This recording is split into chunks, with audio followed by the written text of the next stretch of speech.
El Papa Francisco publicó el 22 de julio la carta apostólica en forma de motu propio, titulada Para tutelar el carisma, en la que establece reformas a la prelatura personal del Opus Dei fuertes, entre ellas que el prelado, es decir, la máxima autoridad, ya no será obispo, y ahora el Opus Dei dependerá del dicasterio del clero, va a tener que entregar informes y va a tener que entregar también situación financiera.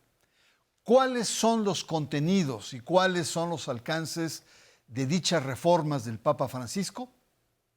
El Papa pone fin a los privilegios del Opus Dei aquí, en Sacro y Profano. El Papa Francisco firmó un motu propio llamado Ad Charisma Tuendum. Establece nuevas normas a la prelatura personal del Opus Dei. Como se recordará, el Opus Dei, u Obra de Dios, fue fundada por el sacerdote español José María Escrivá de Balaguer en 1928. Se le reprocha su apego y apoyo a la dictadura del general Francisco Franco. Se ha convertido en una de las organizaciones católicas más poderosas, adineradas e influyentes de la catolicidad, presente en más de 60 países, con cerca de 90,000 miembros y más de 2,000 sacerdotes. A 40 años de haberse constituido en prelatura personal, el Papa Francisco modifica algunos de sus preceptos y pone fin a ciertos privilegios. A partir del 4 de agosto pasado, el Opus Dei estará bajo la tutela del Dicasterio del Clero. Deberá presentar informes de actividades, proyectos y planes, así como reportes financieros. El prelado, autoridad suprema, ya no será obispo y será designado como protonotario apostólico supernumerario con el título de Reverendo Monseñor. El reglamento interno y estatutario deberá adecuarse a las nuevas disposiciones del motu propio. Probablemente el Opus Dei es una de las instituciones católicas más controvertidas en la Iglesia. El Opus es conservador. Ha sido acusado de ser una iglesia dentro de la Iglesia con un comportamiento propio de una secta. Muy buenas noches, bienvenidos a Sacro y Profano. Esta noche vamos a analizar estos cambios propuestos por el Papa Francisco al Opus Dei.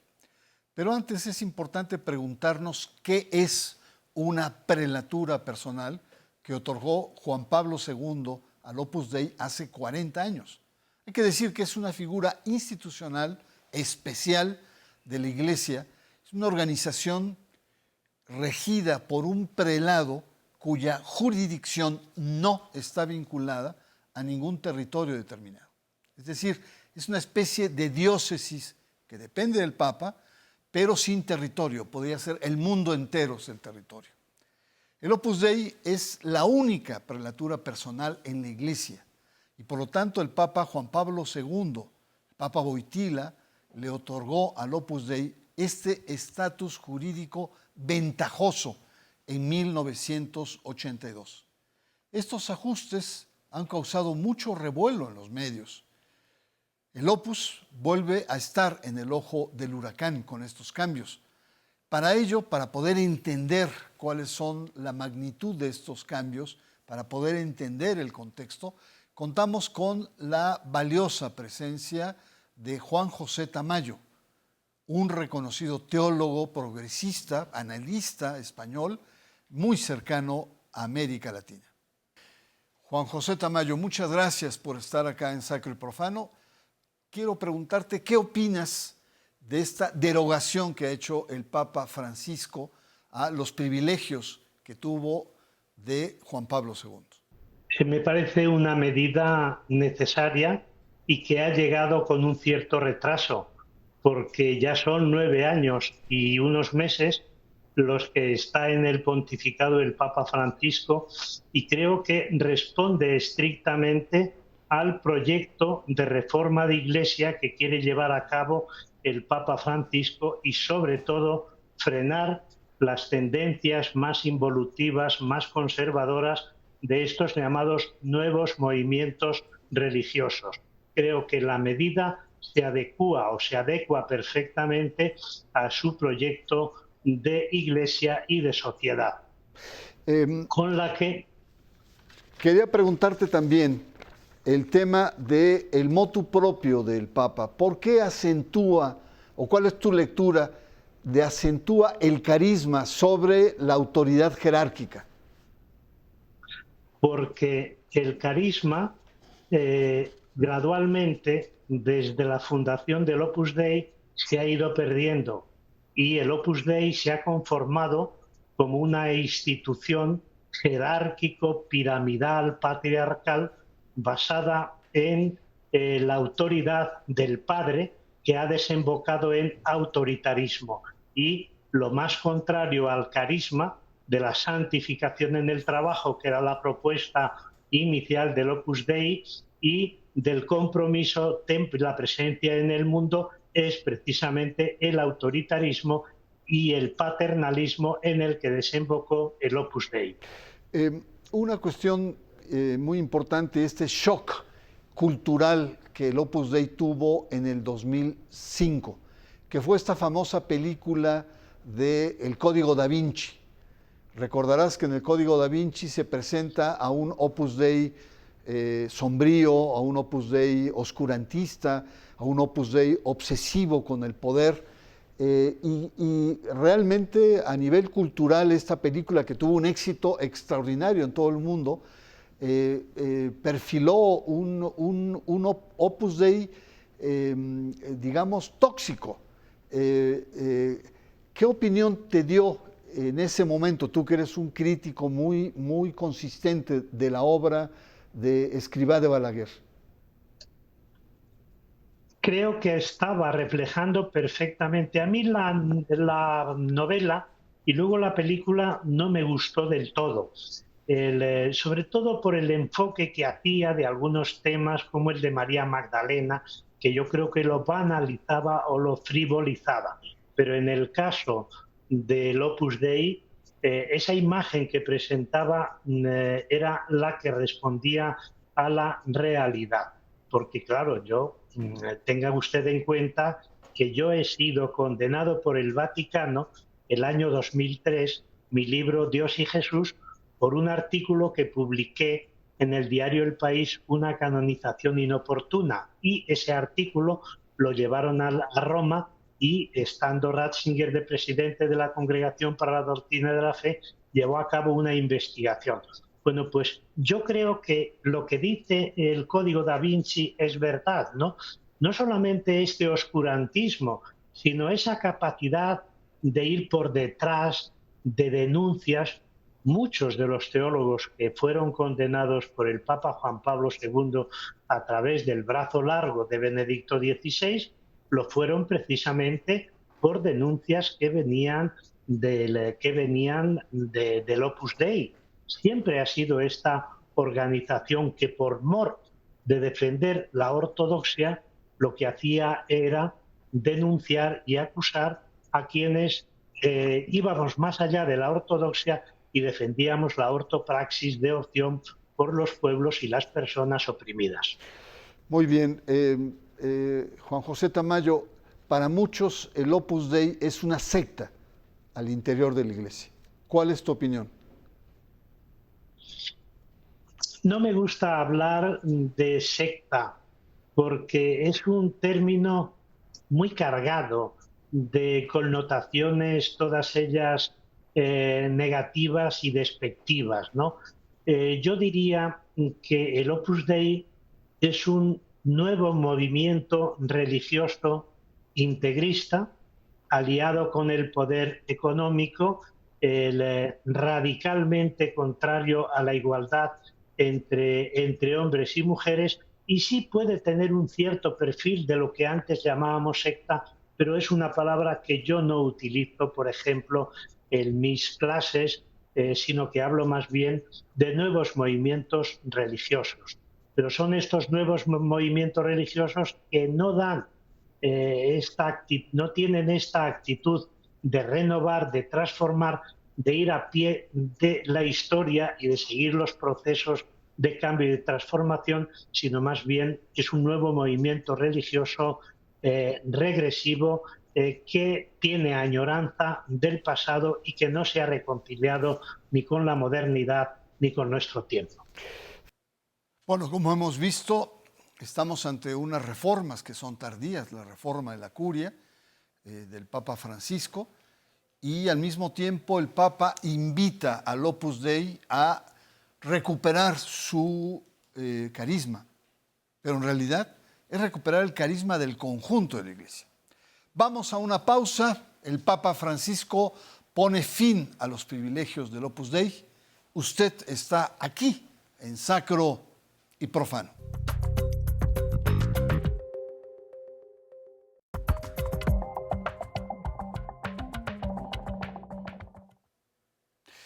Regresamos, estamos conversando con el teólogo y analista Juan José Tamayo, desde España, parece que hace 35 grados allá, y estamos analizando los ajustes, las reformas que el Papa Francisco ha impuesto al Opus Dei. Por cierto, le quiero decir que para realizar este programa solicitamos conversar con la prelatura del Opus Dei en México.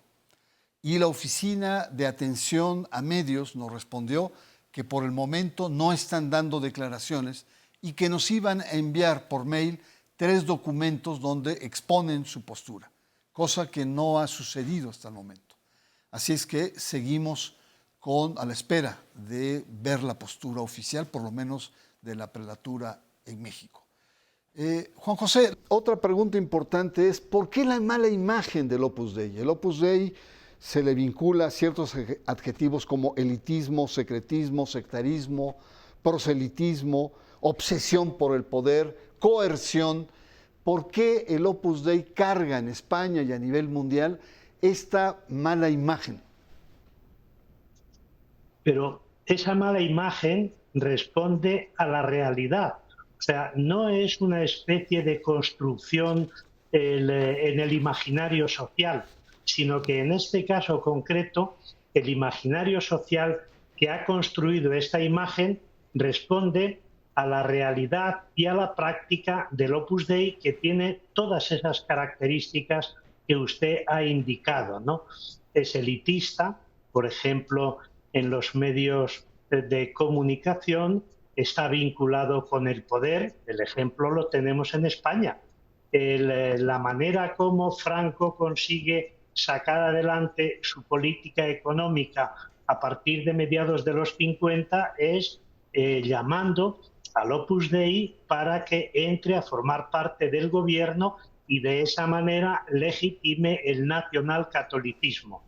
Hasta ese momento lo había hecho la democracia cristiana más conservadora, pero una vez que ya se ha gastado esa legitimación, va a buscar al propio Opus Dei. Por tanto, no creo que sea una construcción falsa, sino que esa imagen responde a la realidad durante estos ya 50 o 60 años. Juan José Tamayo, ¿por qué el Papa Juan Pablo II le otorgó tantos privilegios al Opus Dei? ¿Cuál fue la razón? Pues yo creo que hay varias razones, ¿no? La primera, porque era una fuente muy importante de apoyo económico al Vaticano y es conocido y sobradamente las ingentes cantidades de dinero que aportaba el Opus Dei al Vaticano, ¿no?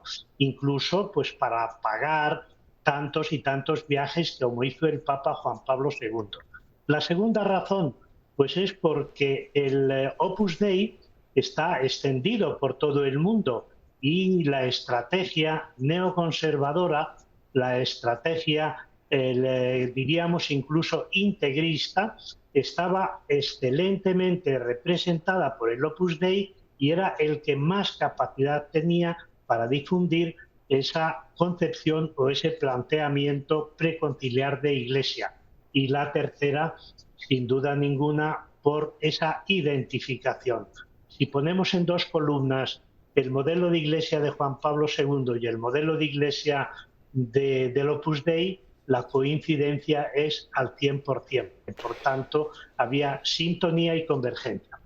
Muchos críticos, incluso obispos, decían que esta prelatura personal era una especie de iglesia dentro de la iglesia, una especie de diócesis sin territorio al interior de las diócesis tradicionales y territoriales. ¿Cuál es tu opinión, Juan José Tamayo? Llevaban toda la razón. Y claro, ¿cuál era el problema?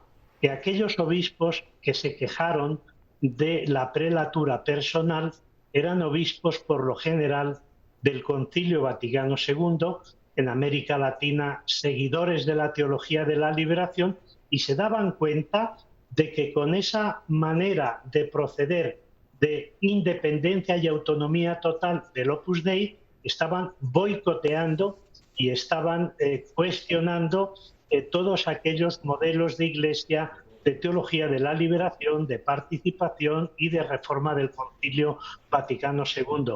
Así que creo que era verdad. Lo triste es que el Papa Juan Pablo II no escuchó esas voces críticas. El Opus Dei, Juan José, está muy vinculado hoy a los negocios, a las finanzas, a las grandes empresas.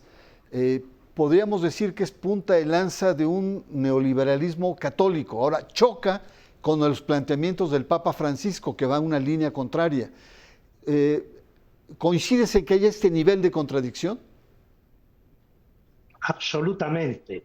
Es decir, usted ha utilizado una expresión que quiere validar el propio Opus Dei y es una incompatibilidad y una contradicción en sí misma, que es el neoliberalismo católico. Ese para mí es el puntus dolens del Opus Dei, su alianza con el neoliberalismo en todo el mundo, incluso incorporando el neoliberalismo como doctrina social de la Iglesia, y claro, todo eso es incompatible con el Evangelio, que dice no se puede servir a dos señores, a Dios y al dinero. Vamos a nuestra segunda pausa. El Papa pone fin a los privilegios del Opus Dei. Ese es nuestro tema y estamos con el teólogo Tamayo. Y usted está en Sacro y Profano.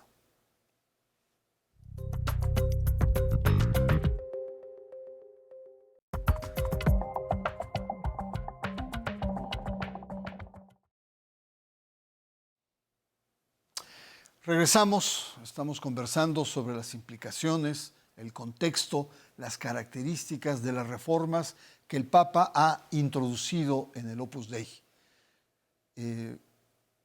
Quisiera preguntarte, ¿cuál es la reacción frente a estas reformas? En realidad, el Francisco ha arrancado o ha limitado estos privilegios que el Opus Dei tiene desde hace 40 años. ¿Qué reacción esperas del Opus Dei? Pues yo tengo un escepticismo total y lo digo con todos los respetos y ojalá me equivocara. ¿Cuál es la reacción del Opus Dei en este momento? Una expresión de Ocarit lo refleja muy bien. Acatamos filialmente. Pero ese acatamiento filial en ningún caso significa aceptación cordial. ¿Por qué? Pues sencillamente porque yo creo que esta constitución apostólica, esta carta apostólica va a fracasar, al menos en lo que se refiere al fondo. En la forma sí, claro, ya se ha quitado Cari el pectoral, ya no viste como obispo, pero esas son formalidades externas que el Opus Dei cumple perfectamente y sin ningún problema. Pero a mí me parece que teniendo tanto peso como tiene en el ámbito económico, en el terreno político, estando tan extendido, teniendo tantos miles de parroquias al frente y numerosos obispos en todo el mundo, no va a poner en práctica los 4 o 5 requisitos que le exige este motu proprio. Finalmente, y agradezco mucho tu presencia aquí en Sacro y Profano, y te pido disculpas por todos estos temas, problemas técnicos.